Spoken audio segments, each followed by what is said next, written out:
Hello everyone, welcome back to inquisitive learners. My name is Swati. So guys, आज हम बात करेंगे फंडामेंटल राइट्स के बारे में और जानेंगे कि किस आर्टिकल से किस आर्टिकल तक फंडामेंटल राइट्स डिस्कस किए हैं, किस पार्ट में आते हैं, साथ ही साथ किस देश से लिए गए हैं और कौन कौन से राइट्स हैं हमारे। आज की वीडियो में हम इन्हीं सारी बातों को डिस्कस करेंगे। स्टार्ट करते हैं आज की ये video. Fundamental rights are enshrined in Part 3rd of the Constitution from Article 12 to 35। देखिए, फंडामेंटल राइट्स कॉन्स्टिट्यूशन के भाग 3 में यानी कि पार्ट 3rd में फ्रॉम आर्टिकल 12 टू 35 यानी कि आर्टिकल 12 टू 35 भाग 3 में हमारे फंडामेंटल राइट्स को डिस्कस किया गया है। ये तो बात रही किस पार्ट में और कहाँ से कहाँ तक के आर्टिकल्स हैं जो फंडामेंटल राइट्स को डिस्कस करते हैं। लेकिन अगर बात करी जाए कि फंडामेंटल राइट्स का जो कॉन्सेप्ट है ये कहाँ से लिया गया है, so the concept of fundamental rights borrowed from the constitution of USA यानी कि यूनाइटेड स्टेट ऑफ अमेरिका के कॉन्स्टिट्यूशन से इंस्पायर होके उनके जो बिल ऑफ राइट्स थे उनको हमने अपने संविधान में as a fundamental rights present किया है। इट मीन्स कि फंडामेंटल राइट्स भारत में कहे जाते हैं और अमेरिका में उन्हें बिल ऑफ राइट्स कहा जाता है। अभी तक हमने कितना समझा कि भाग 3 जो कि आर्टिकल 12 से लेके 35 तक स्टैंड करता है उसमें फंडामेंटल राइट्स को डिस्कस किया गया है। साथ ही साथ कॉन्स्टिट्यूशन ऑफ यूएसए से इन्हें डिराइव किया गया है और यूएसए में इन्हें बिल ऑफ राइट्स कहा जाता है। ठीक है, चलिए आगे देखते हैं कि part 3rd of the constitution rightly describe as the Magna Carta of India. देखिए, एक एमसीक्यू बन रहा है कि पार्ट 3rd को क्या और कहा जाता है, तो कहा क्या जाता है the Magna Carta of India. Understand, हमारा जो कॉन्स्टिट्यूशन का भाग 3rd है जिसे हम फंडामेंटल राइट्स कहते हैं, that is rightly describe as the Magna Carta of India. आगे देखते हैं, the fundamental rights are guaranteed by the Constitution to all persons without any discrimination and they uphold the equality of every individual, which means कि हमारे जो fundamental rights हैं ये संविधान के द्वारा हमें दिए जाते हैं, हमें यानी कि सभी व्यक्तियों को विदाउट एनी डिस्क्रिमिनेशन, बिना किसी भेदभाव के, यानी कि जो हमारे मौलिक अधिकार हैं वो प्रत्येक व्यक्ति के लिए एक समान है। एंड दे अपहोल्ड, ये अपहोल्ड करते हैं the equality of every individual, यानी कि प्रत्येक व्यक्ति की इक्वालिटी को अपहोल्ड करते हैं fundamental rights. So without any discrimination, no matter you are from which religion, which caste, you are white in color, you are black in color, whatever you are, आप जैसे भी हैं, हमारे देश का संविधान डिस्क्रिमिनेशन नहीं करता है। फंडामेंटल राइट्स इस चीज़ की गारंटी देते हैं कि किसी भी बेसिस पे किसी भी व्यक्ति के साथ भेदभाव नहीं किया जाएगा। आगे देखते, fundamental rights are meant for promoting the ideal of political democracy. देखिए, फंडामेंटल राइट्स को बनाया गया था पॉलिटिकल डेमोक्रेसी को प्रमोट करने के लिए।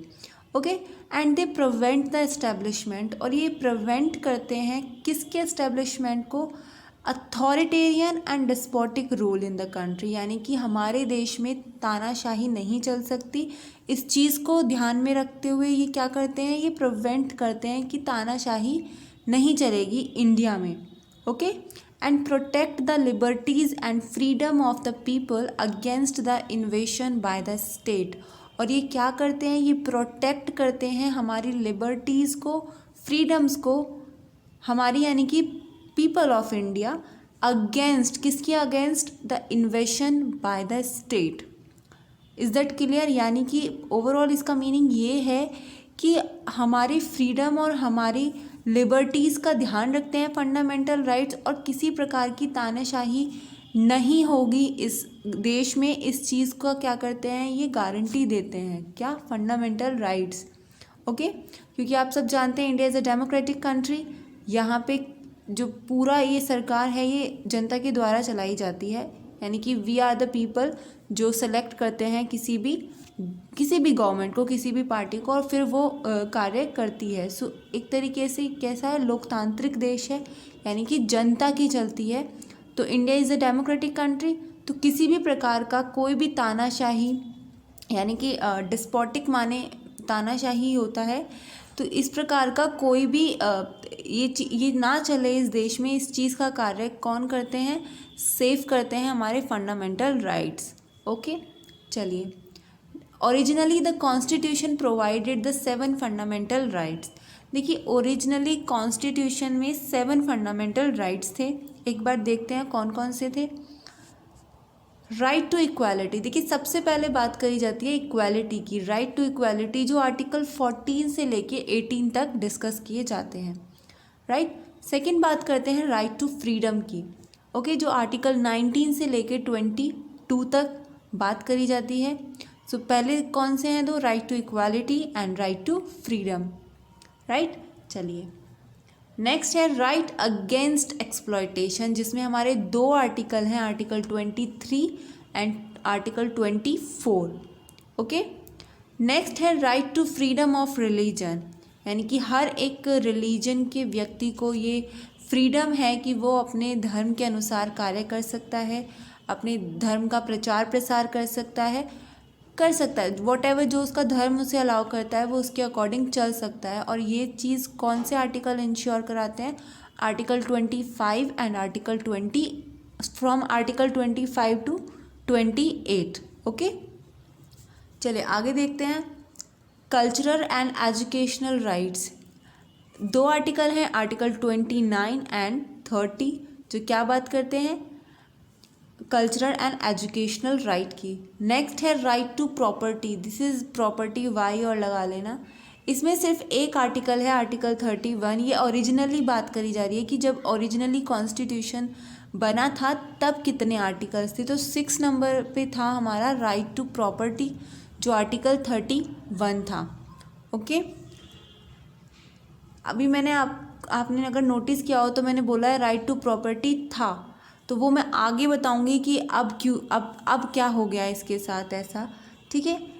देखिए, राइट टू कॉन्स्टिट्यूशनल रेमेडीज़, एक और आर्टिकल है जो राइट टू कॉन्स्टिट्यूशनल रेमेडीज़ की बात करता है और हमारे फंडामेंटल राइट्स को प्रोटेक्ट करता है। तो ये कौन सा आर्टिकल है, 32।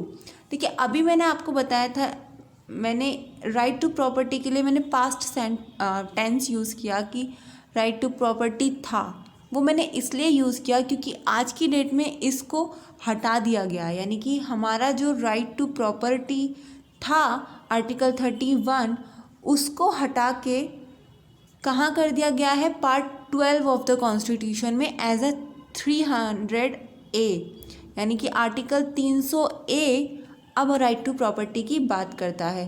देखते हैं एक बार। However the right to property was deleted from the list of fundamental rights by the 44th amendment act 1978।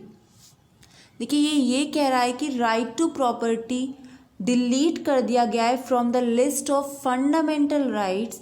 Fundamental rights की लिस्ट से डिलीट कर दिया गया है राइट टू प्रॉपर्टी को by the 44th amendment act 1978, यानी कि 44th अमेंडमेंट एक्ट 1978 के थ्रू राइट टू प्रॉपर्टी को फंडामेंटल राइट्स की लिस्ट में से डिलीट कर दिया गया है and it is made as a legal right, और इसे क्या, एक लीगल राइट बना दिया गया है under article 300A in part 12 of the constitution. यानी कि अब इसको एज अ आर्टिकल 300A जो कि पार्ट 12 में है कॉन्स्टिट्यूशन के, वहाँ पर शिफ्ट कर दिया गया है। आप ये कह सकते हैं कि अब इसे फंडामेंटल राइट्स से हटाकर लीगल राइट्स में कर दिया गया है। जो आर्टिकल 300A है अब बात करता है किसकी, राइट टू प्रॉपर्टी की। Okay, so at present there are only 6 fundamental rights. Originally कितने थे, 7 थे। फिर क्या हुआ, 44th अमेंडमेंट एक्ट के थ्रू राइट टू प्रॉपर्टी को शिफ्ट कर दिया, और कहाँ पे उसको शिफ्ट कर दिया, पार्ट 12 में as a article 300A। Okay, तो अब कितने हो गए? अब केवल 6 फंडामेंटल राइट्स हैं।